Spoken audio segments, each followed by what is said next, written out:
আসসালামু আলাইকুম। এই যে দেখতেছেন একটা তেলের বাংকার, এটাকে তেলের বাংকার বলা হয়।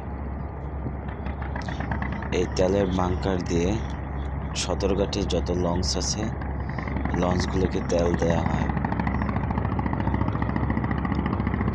এই যে বাংকারটার সাথে দেখতেছেন ট্রলারটা যে লাগছে, এই ট্রলারটা কিন্তু একটুর জন্য দুর্ঘটনা থেকে বাইচে গেছে।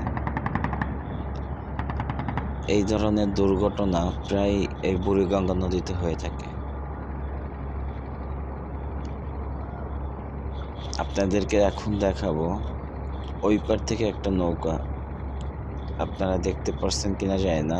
ওই যে সামনে একটা নৌকা আছে, ওই নৌকাটা কিন্তু একটা ট্রলারের তলে পড়ে গেছে। ভিডিওতে পুরোটা ক্লিয়ার আসেনি। নৌকাটার তলে পড়ে গেছে, ২ জন লোক পানিতে পড়ে গেছে। আলহামদুলিল্লাহ, আল্লাহ তাদেরকে হেফাজত করছে। আপনারা যদি আমার এই চ্যানেলটাকে সাবস্ক্রাইব, লাইক, শেয়ার দিয়ে